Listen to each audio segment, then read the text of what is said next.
Well, I get started. Everybody see that okay with the lights on? Okay. So, as Colin said, I'm a professor emeritus now at San Diego State, but I'm still pretty active in research. I, with 7 other instructors, teach field botany of San Diego County in the spring on Saturdays. And that's mostly taken by consultants who need the training. But I'm still publishing, still playing the game. I just mentioned we just moved our herbarium to a bigger room at San Diego State under an umbrella of a museum, so that's been kind of fun. So there's the title. I wanted to talk about this topic, which very interesting still. I'm in the process of revising this. I'll talk about the papers that have come out with this, but it begins with a pattern, an interesting geographic pattern, and this was originally talked about by Gray and Hooker. You know, Asa Gray was one of the people at Harvard who described a lot of California plants. He did come to the West Coast, but he mainly got specimens from other people and named them for a long time. And then his colleague Hooker first talked about this interesting pattern that was discussed more by these other, I don't think that's showing very well, but you can see the list. I'll talk about Raven's work in 1963, and then I was first author on a paper in 2017 where we continue to get a listing of these plants and their significance. So what I want to, this is the term that I'll use. It's called an AAD. It sounds like a medical syndrome or disease, but American amphitropical disjuncts. And this is the pattern that we'll discuss, and I want you to come away with 2 things at least. One, plants can get around. They can be dispersed very long distances in the past and now. And 2, when they are dispersed, they can change, and that's what I'll talk about too. Some of the patterns that we saw with regard to this dispersal and some of the evolutionary changes that occurred. So that's just the explanation. We're talking about North and South America. American amphitropical just means on either side of the tropics, either side of the tropic of Capricorn and Cancer. And then disjunct is an organism that occurs distant from its normal distribution, from the bulk of the population. So that's what AAD means. There's a diagram on the map showing the 2 tropics. And then here's one showing biogeographic regions, and you can clearly see most of the tropical regions by this color coding is kind of purple there. This is just one of several different bioregions, worldwide that are defined by ecologists.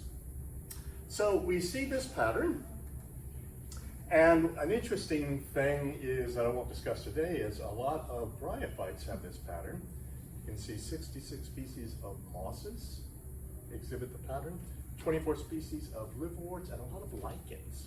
160, that's based on a few years ago. I'm sure more have been discovered since then. But we only talked about, and I'm only going to talk about vascular plants then, not the bryophytes. So it began, the definitive compendium listing of these plants was done by Peter Raven. I think you all maybe know who Peter Raven is, one of the most famous botanists in the world, still active as far as I know. And he came up with 124 examples in a paper in 1963. And these were the same species or close relatives to one another. In some cases, they're 2 species, but they're pretty closely related. And this was pre-phylogenetic information. So that's what we were able to add to our article. This is the cover of that symposium volume in 2017. We actually had a meeting in 2016 where a lot of people gave talks in Savannah, Georgia, the botany meetings. And then a year later, we're actually on time, we published this thing. It was a lot of work. I don't advise doing it unless you have a lot of time on your hands. I had to be kind of the head of, herding the cats as it goes, getting these articles done. But that's actually a moss that has this AAD distribution in the skull of a big mammal. Cool. So this was our paper, kind of a compendium with 3 other co-authors. And I wanted to first mention that we only considered, of course, native plants. We're not talking about plants that we knew were introduced by people, but that's not always an easy thing to differentiate. There are some conflicts we would base it on this or that reference usually, and sometimes they disagree whether it was native or not. For example, that plant? The California poppy, Schultz californica. All those photos were taken in Chile by me. It is a naturalized plant in Chile and Argentina. I consider it a beautiful naturalized plant, but they probably don't. It's probably out competing some of their things. We don't think much about California plants as being, exotics and naturalized, but they certainly are there. So this just kind of exemplifies the fact that, determining whether something's native or not is not always easy. We have to base it on herbarium records, historical records, piece it together. And in some cases, people can actually use molecular phylogenetics to assess that. So we came up with almost double the number, 237 examples of AADs. And what I should say is AAD events that correspond to what we think was a dispersal, okay, rather than plants, and you'll see why in a moment. And those are the top 6 families, which you might guess. The grass family, the Poaceae, is a pretty large family anyway. You can imagine they get around quite a bit.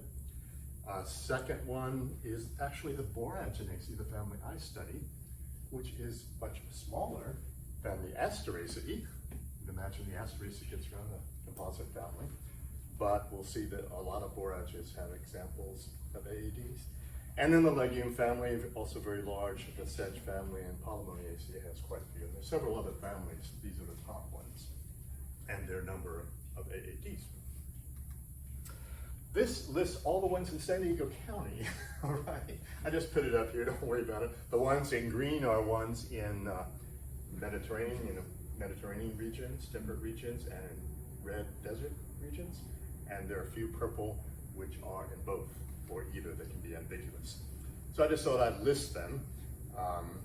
And you can see if we go back that, again, the grass family is well represented, the composite family, there's the Boraginaceae, and just in San Diego County, 94 in San Diego County, about almost 40% of all AADs are right here in this county, let alone California. So a lot of them occur here, and as I'll mention toward the end, we're interested in beginning to tease that apart. Where were they back then, and exactly how did they get over there? Where did they go first, and so forth. That's not easy to do, but we're interested in evaluating that. Let's see, there's the legumes, Fabaceae, the Onograceae is pretty well represented, and right at the end, the Zygophalaceae, creosote bush that I'll talk about later. That's an interesting one. So how did they get there? And that's kind of a topic of contention. What most people in the field think is that virtually all of them were dispersed by birds, long distance dispersal. Birds can have long migratory patterns. They can fly thousands of miles on a clip. And most probably these propagules were attached to their feet or feathers. There's the possibility, and we haven't really broken that down, but most of them wouldn't work, we don't think, but there's a possibility of some of them being ingested by birds. And I don't really have that broken down. Like I said, we think most of them were on the feathers and feet of birds. Now, this was a paper that demonstrated that plant fragments can be attached to bird feathers. They actually collected some birds non-invasively in the Arctic region and found various plant fragments, including some seeds, but mainly, some of these are just cells of plants, and then they can be identified, is it a moss or is it a vascular plant? So we know something can become attached to the feathers, which you would expect. We think this is probably was a very rare event, very unlikely that a propagule was attached to the outside or ingested and made it all the way from one continent to the other. So that's to be expected. And then when it did make it, did it survive? Did it continue to reproduce? So we're only seeing the ones that were successful, right? There were probably for every million or billion attempts, there was probably one that actually made it. Okay, so I want to show you some patterns now. And we broke this up into first kind of taxonomic or phylogenetic categories that I'll discuss. And the first thing the same species. So these are considered to be the exact same species in North and South America. 135 examples, 57%. So the great majority are the same species that occur on both continents. Okay, that's kind of interesting, and that's what Raven saw as well. We just nearly doubled the number that we had access to. Here's an example. This is a species of Adsikia, which you may know, the fiddleheads, and this one, tessellata, does occur. It's widely represented in Western North America and several populations in Argentina, actually. So this is one of my group, the popcorn flower. We use the term popcorn flower. We co-opted it for the entire sub-tribe. Now the Amsinkiini, and as I'll talk about, there are 18 examples in that sub-tribe of the Boragines. And a few more examples. I don't know if you know this one, Bolsey and Cana, little annual herb that you can find in the understory of chaparral coastal sage scrub. One of my favorite plants. It also shows its distribution. Look at it. It's well represented in the southeast as well, and many populations in South America. That's kind of interesting. It really was successful in the APAC. Senicula crassicalis, I don't know if you know these plants, but this is in our chaparral and coastal sage scrub, another example. And here we can see the estimated time of dispersal about 1 million years ago, and I'll discuss that later. We don't know that date for all of them, and we don't know the direction of dispersal for all of them, but where we do, I'll talk about that, the trends that we see. Ambrosia camisoni, anybody know that? I don't know if you know these plants. That's a dune plant in our area. Again, you can see the dots on the map. And Xylocarpus brevissimus is actually a vernal pool plant that we see in West. Most of these are Western North America. California is very rich in these AAVs. And then most are in Chile, but many in Argentina. They can be in Bolivia and Peru, and I think maybe a very few. They don't get much past southern Peru. The Pidiamygetum, another example of that one. Okay, so that's quite a few, and there are many, many examples just in the county of the same species. Then we took a look at infraspecies. These are varieties or subspecies that occur on both continents. They can be the same variety or subspecies on both continents or different ones, but part of the same species. We distinguished between the two. But in total, there were 7%, so not as many of those, but we wanted to break them apart from species. And these are obviously very closely related, or in some cases the same. One is one of the popcorn flowers, Plagiobopus colinus. This is very common in coastal sage scrub. It's in the early spring blooming. We have 4 varieties in our area, a 5th one further east. And we do have a date for this. There are a total of 5 in North America now, and a separate one, a variety colinus. If you know this one, that variety, the type variety is actually only in South America. I've collected this there. Okay, that's one of our popcorn flowers. Those are the little efforts. Another popcorn flower, Greeniochorus, now circumcised. If you know this plant, I don't expect you to know them, but you should learn them. Anyway, this is a neat little plant, and it occurs in, we have a map here, pretty widely distributed in the western United States, and then just a few populations in Argentina again. Almost 1.5 million years ago, it was dispersed from north to south. So I'm sorry, this is a variety. I didn't mention that. Variety circumcised. So there's another variety that occurs only in California. It's very restricted. It's actually a listed plant. And Cryptanthum meridima, a pretty widely represented species in our deserts primarily, although in Baja California it will occur in coastal regions. Why the name meridima is first collected on Guadalupe Island of Baja California. But there's one variety that occurs in both North and South America, and that's variety pilosa. This is a paper that John Revin and I produced pretty recently. You can see the difference between pilosa and variety meridima just in the calyx features. But we have this evidence that there's pilosa in red, and there's very limited populations in Argentina again. Come on in if you wish. So that's another example of a variety that's found in both continents, variety pilosa. Okay, so those are variety subspecies. Then we looked at species pairs. Now, Raven evaluated this, but now we have phylogenetic data that we can definitively know if they're sister species. Okay, they're each other's closest relatives when we have those data. So we have 54 examples of these species pairs, about 23% of the total. So, you know, nearly 1/4 are species pairs. So here's one example. This is near and dear to my heart because this one occurs in mostly Baja California, Johnstonella angelica, formerly a cryptantha, and Johnstonella parviflora, which I've collected as well in Chile. It's pretty common in Chile. When I first saw it, I said, wait, I've seen this before. It looked just like the one in North America. They're hard to distinguish, but there's our cladogram showing that they're each other's closest relative. They're actually kind of hard to tell apart. So that's an example of one.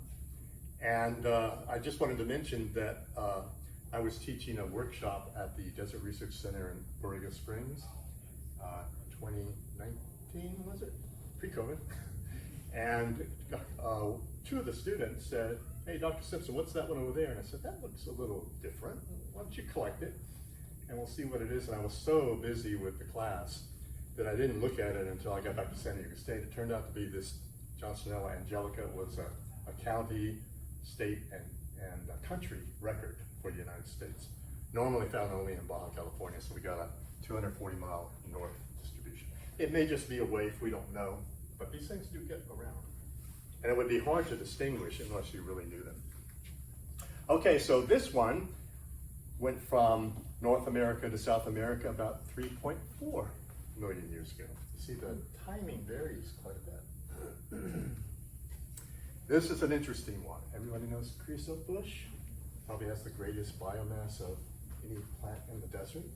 Laria tridentata. There's some pictures of it. We know that this went from south to north, and I'll talk about that more a little bit later, about 6.3 million years ago. That's an average, about 6 million years ago. And I'll talk a little more about what happened when it got to North America later in the talk. But that's one of the few reversals. We'll see an interesting trend with the direction of dispersal. So again, that's a species pair because the closest relative is Laria divericata in South America. I actually saw that plant. It looks so similar to Laria tridentata. Okay, so we have the same species, right? 53% or so. We have variety subspecies, just a few examples of that. And then we have these species pairs. But the last thing we considered are clades. So I don't know if everybody knows the term clade, but this refers, when you do these phylogenetic studies, to a common ancestor and all descendants of that common ancestor. So we can compare, that's a clade right there with B and C, and then E, F, and D is a clade. A common ancestor, just go down to where they meet, and all descendants. So we looked at clade examples, and that was novel to our study. Nobody had done that before. So here's a simple, this was a companion paper we wrote about the same time. We did a lot of work there. This is our popcorn flower group, a big cladogram. And I just wanted to show you one little thing here. I can go over here. In blue are North American members of Cryptantha, and in orange are South American members. So these are two clades, each of which has several species, and they're each other's closest relative. So the time of dispersal would be right there, their common ancestor, and we can evaluate the timing of that. And the timing of dispersal we evaluate from sequence data, you know, the amount of change in the sequences, and then we can fossil calibrate it. There's some sophisticated programs. It's an estimate, and usually the minimum maximum is pretty broad, but so these are all averages. So that's a clade example, a clade example we call it. And when you plot these out, you see what you would expect if you think about it. The con species are the same species. This is the time of dispersal. Over here, you can see they're pretty tight. and less than 1 million years ago on average, they dispersed. And then the emperor species are a little bit older. The species pairs are even older, closer to 3 to 4 million years ago. And then the clades, we broke them up into 2 categories, but I'm just going to average those, are even further back in time. Does that make sense to you? Yeah, it makes perfect sense. If you look at it here, these are the values actually we got for these 4 categories. These are averaged there. You can see that when you go from one taxonomic grouping to the other, the time of dispersal gets older and older, earlier and earlier. So there's time for more genetic differentiation, the older the dispersal occurred. And it might be easier to understand here. This represents an example of the same species that dispersed. That's the average, 0.62 million years ago. But we call those the same species. One went to North America, one went to South America. There's the subspecies, hardly any difference. And you would expect there wouldn't be much different. But they've a little bit older, so they've been able to differentiate into what we call varieties or subspecies, right? There's the species pairs, significantly older. So now you have a little more time for one or both lineages to change, to evolve into what we call a separate species, morphologically different enough, and they're the clades. Now you have enough time for those lineages to speciate into more than one species. Sometimes there was one species with a clade, but we did differentiate those, but so these are averages. So I think that makes sense to everybody, right? Hey, how you doing? No problem, sit down. Okay, so I wanted to show you some trends. So that's one trend we saw, divergence time versus this taxonomic grouping, which I think you'll agree makes total sense. Then we took a look at where these things occur, and this was based on Raven's work, but we used the bipolar. We're not talking about the syndrome, we're talking about North and South America in the extreme Arctic region and the Arctic region. That's a bipolar distribution of an AAD, versus temperate versus desert within the balance of our categories. So we wanted to see what trends were there if we compared them by these broad regions. And here are the divergence times. And you can see there's a lot of variance. This is not statistically significant at all. We just got averages for the timing of dispersal. And that's the averages in the red triangles or rhombic categories. Diamonds, that's the term. And you can see that bipolar is the average dispersal time is much more recent than either temperate or desert. Desert's a little more ancient in time, and a lot of variance in both of them. So what we have, here are the values for bipolar plants that occur in the Arctic and Antarctic. Look at that, 0.25 million years ago, very little variance. So recent, and almost all of them are perennials. There are 27 examples. There's only one that's an annual, I believe it's Kinigia Icelandica and Polygonaceae. Annuals aren't real common in high elevation regions either, as I'll discuss. And there are the temperate examples. Temperate plants are less than half are perennials, most are annuals. So that's very common in our region, a lot of annuals in our coastal sage, scrub, chaparral, and deserts. I'm sorry, and there's the deserts, which we do have a lot of annuals, but the great bulk in this case are perennials. So we saw these interesting trends, kind of a shift in perennials versus annuals and desert versus temperate, and then desert plants disperse on average further back in time, but a lot of variance, like I said. So kind of a trend there, and we'll kind of come back to that. You can think about whether you can figure out why bipolar would be, we can talk about that right now. Why do you think bipolar AADs are so recent in time and have such a short? Because it was all frozen. Exactly. Right? Because those habitats were generally not available until recently and covered with glaciers, right?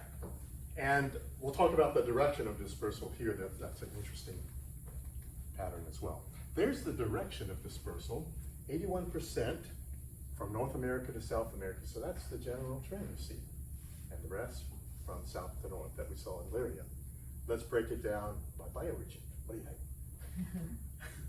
100% bipolar plants north to south. Temperate, greater than 90%, the great bulk, north to south. But desert, look at that, about half and half. North to south, south to north. So interesting trend there. So we suspect, and I haven't worked it out, I haven't seen an article, what is going on here. There's probably a different mechanism of dispersal, maybe different bird migratory patterns, going from south to north versus north to south. Something to do with seed germination, we don't know. I don't know that yet. So that's an interesting question of future research. But definite pattern that we see there. So here are some examples of popcorn flowers. If you know the genus Cryptantha, that's kind of what I specialize in now. Cryptantha intermedia is a real common one in the spring here, where it gets the name popcorn flower. This is one photographed in the Andes in Chile, pretty high elevation, Alosoides. It's actually fragrant. I mean, you can smell those flowers from a distance, so Alosoides, like Melissa, makes sense. So we have been studying these for years now. Of course, they all have these interesting little fruits called nutlets, and that's how you largely distinguish them. One thing to mention, my colleague Matt Williams, who was a former student of mine now at Santa Barbara Botanic Garden, did a quick analysis of plagiobothras, and he saw a definite correlation. The plagiobothras that were involved in a long distance dispersal, guess what? The nutlets tended to be rough instead of smooth, and they tended to be smaller. And that kind of makes sense. If you're going to disperse successfully, you want to be not too heavy, and those little processes might actually aid in attachment to a foot or a feather of a bird. Here's our cladogram again. We found a total of 18 dispersal events in our group of about 300 species in the Boraginaceae. So there, 18 times. It dispersed, all of them from North America to South America. One was equivocal, it could have gone either way, couldn't tell from the analysis.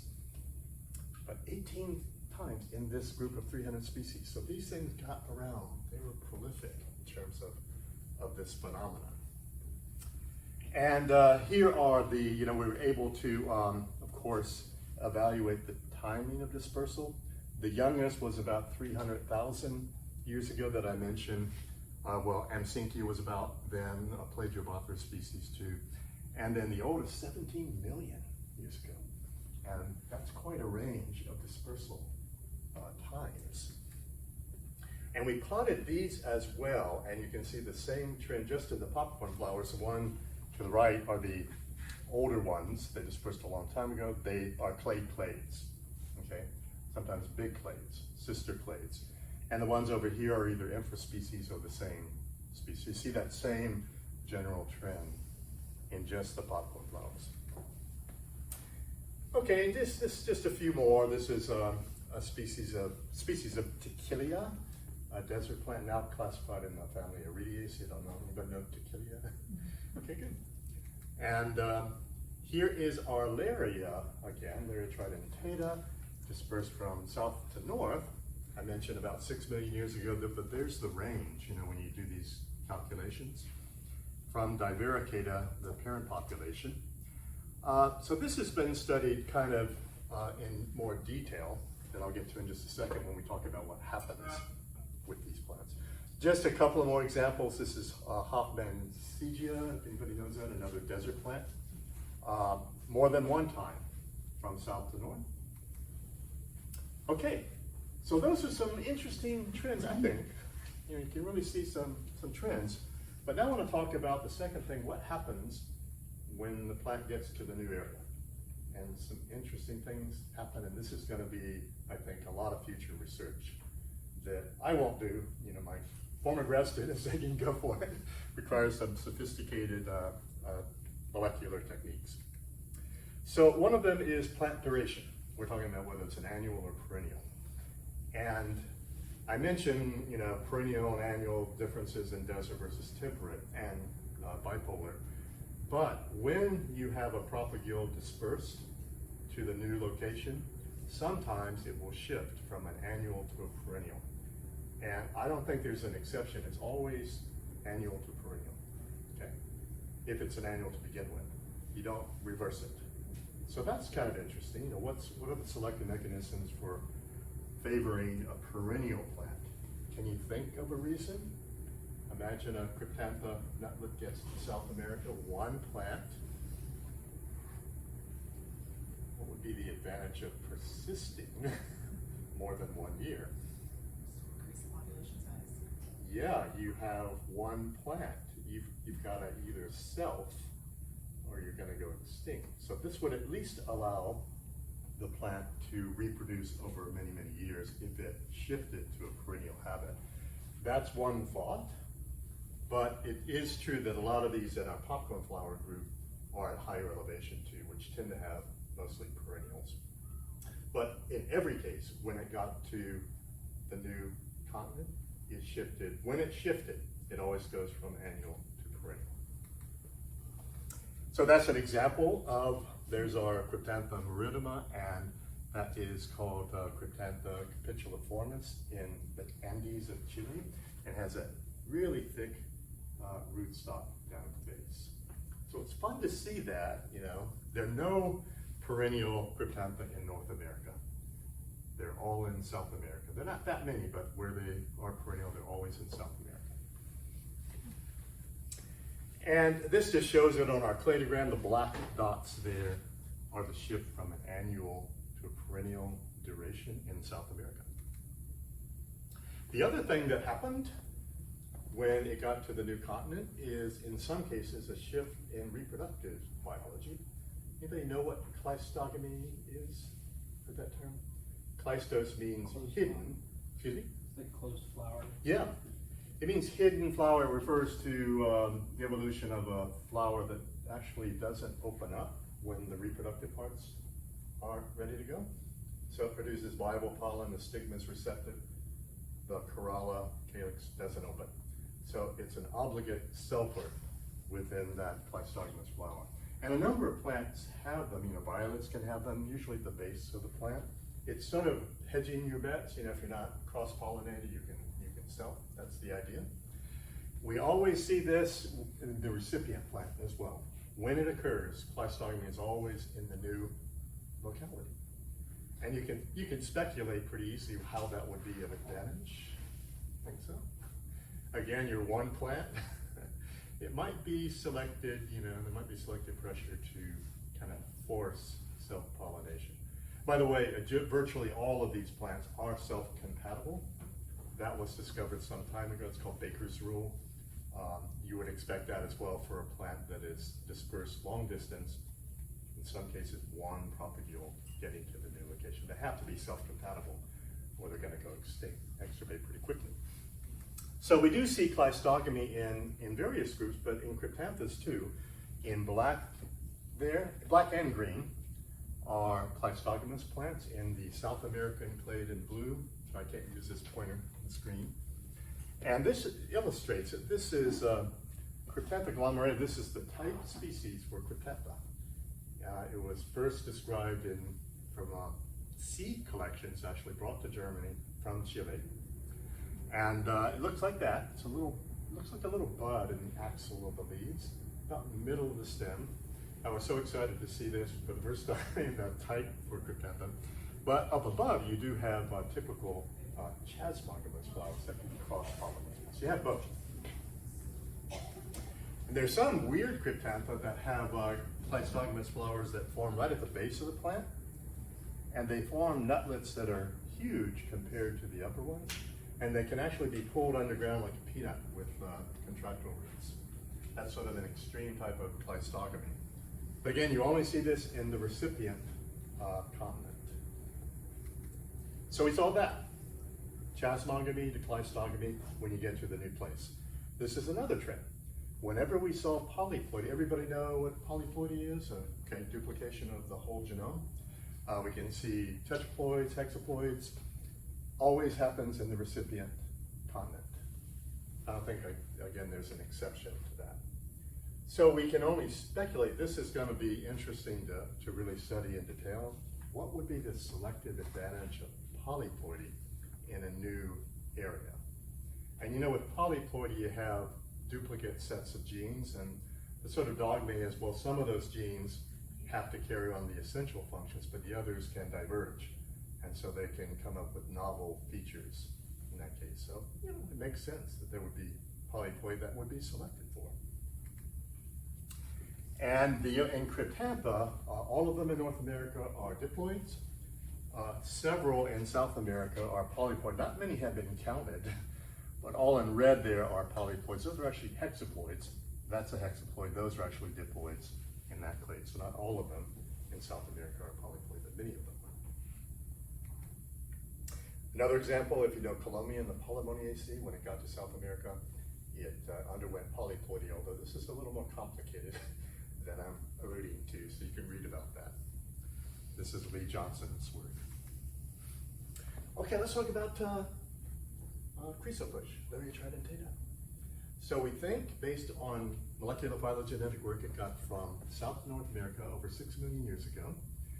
And here's what happened, though, when it got to North America. We think it probably was dispersed originally to the eastern part of its range, Texas, New Mexico maybe, and then migrated west, because as you go further and further west, guess what? Polyploidy occurs. If you didn't know that, the creosote bush in our desert is either a tetraploid or a hexaploid, all of them. You have to go further east to see the diploids, and this was a really interesting study that was done in the past. So we think it migrated from east to west, and this is, you know, what was the advantage of polyploidy? We really don't know in this case. They're indistinguishable morphologically as far as we know, but it happened. And so this is another avenue of research. What's going on here? What was the advantage of becoming a polyploid? What's, you know, particularly in these different habitats going from east to west? We don't know. That's a mystery. So one of you can look at that in the future. Yep. No, I said you could. Two means a problem. I was just wondering, actually, just looking at that, is it like major shifts in precipitation as you go across that? 'Cause there's deserts east, but also you get to some pretty harsh deserts once you get to Sonoran Desert. Yeah. And the Mojave. That could be true of precipitation gradient, because yeah, it gets, because here you have the monsoonal rains, you know, the Sonoran and Chihuahuan deserts, which you don't have in our Colorado desert, for example. Right. I mean, the western Sonoran desert. Mm-hmm. Oh, good point. Maybe it is a precipitation thing. Drier and drier, what would a polyploid, you know, maybe it would give you adaptations for drought resistance. Good point. I never thought about that. Okay, it's yours. Let's figure it out. Okay, another thing that we saw is rates of species diversification. This is kind of fun. A few people have examined this in various groups. You know, which clades had speciated rapidly, more rapidly than other clades, their techniques for evaluating this. And so when we looked at these AAD examples, we found that when you had evidence for an increased rate of speciation, diversification, it was always in the recipient continent. And again, that's kind of makes sense. It's kind of the founder effect and adaptive radiation in a new habitat. Perhaps we can speculate. Probably go get said, for one, there's competitive release. You don't have the competitors, both animal and plant, that you had in the parent country, and there's niche diversification. You have niches available that weren't available in the parent continent, perhaps. It's never been studied in detail, but those are some of the speculative things. But this is an example in astragalus, 2 clades in pink here, which are both South American entirely, show an increased rate of species diversification. So not only are they not only are they being successful, they're speciating more rapidly than in the parent population. So those are some of the major trends that we've seen. So first of all, I want to just, I'm Okay, absolutely learn much. The general thing, kind of the backup, is I hope you appreciate that plants do get around. They can be dispersed long distance, and now we have techniques with molecular phylogenetics for evaluating when they were dispersed. But then those things that happened to them when they got to the new continent. Any name a few? Do you remember?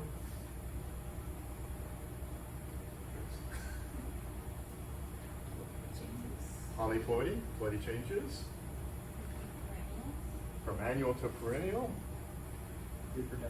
Reproductive. Biology, and one was pleistogamy, the evolution of pleistogamy. So those three things primarily. And then we talked about increased rates of species diversification, which is sort of correlated with the new area. Is that increase in species differentiation consistent across the desert, temperate, and tropical regions? I don't know. Good question. We don't have that many examples of it. And most of the examples I can think of are desert regions. Good question. I'll look that up. If you'll get back to me, I'll look at it and see if there's any correlation. That's a good question. It actually kind of made me start thinking about island diversification, like the tar weeds. Yeah. And they experience this, rapid diversification of the islands, especially from annuals to perennials. Exactly. Happened in the tar weeds. Yeah, so I wonder if it's just another story of these different islands. But, And there's a gigantism phenomenon, island yeah, right. phenomena. We haven't really evaluated, we haven't really seen examples of gigantism. That really seems to be an island phenomenon, but perennial, being a perennial sort of makes you bigger. Definitely your biomass is bigger. But yeah, it's a good analogy. It's like that, a little bit different in that you have much more terrain, and there, with some examples like the tar weeds, they think there were hardly any plants there when they got to Hawaii, for example, and so there was competitive release. That's just a classic example of adaptive radiation in the tar weeds and how they've changed. But they're all perennials in Hawaii. They're annuals in North America. So anyway, I thought this when we put this together, it was interesting that we saw these trends. I mean, some of them are pretty clear cut. And this is just the start. We need to take some more steps, and I want every one of you to do these. If you have a PhD already, you can do a second PhD or just get a grant. So we need more molecular phylogenetic studies. Guess what? This data were based on 30% of the AADs have molecular phylogenetic studies, 70% or so don't. So we're basing it on a great minority of data. We see these trends, but we need more studies, to evaluate this. And, they're not easy to do, particularly with fossil calibration. That's tricky to get good dates for these divergence times. So we definitely need more of these. Like 72 of the 237 have been studied that way. And then my former grad student, Mackenzie Mabry, the other thing that she's interested in is doing some niche modeling. And this is complicated, and I haven't gotten into this, but to really begin to dissect the habitats that they occur in now, that they, on both continents. What were the regimes like, 300,000 years ago, 1 million years ago, 70 million years ago? Mediterranean climates are a relatively recent phenomenon, 1 million years or so. So things have changed significantly. But to really get into this in detail, and she discovered, for example, in that clade right there, in North America, the common ancestor was Mediterranean climate.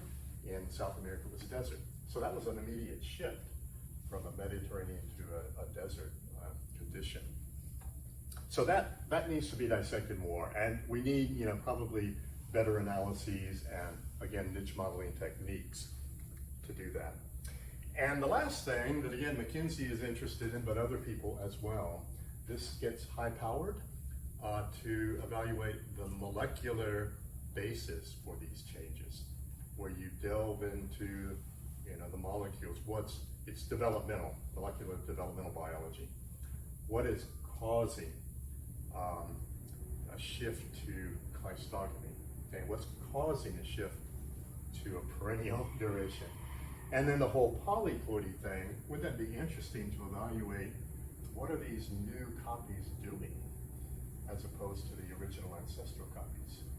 So I want you guys to figure that out. I'm past that. I'm too ancient. I just like to, as my wife says, play with my nubbins. Sorry, it's kind of a joke.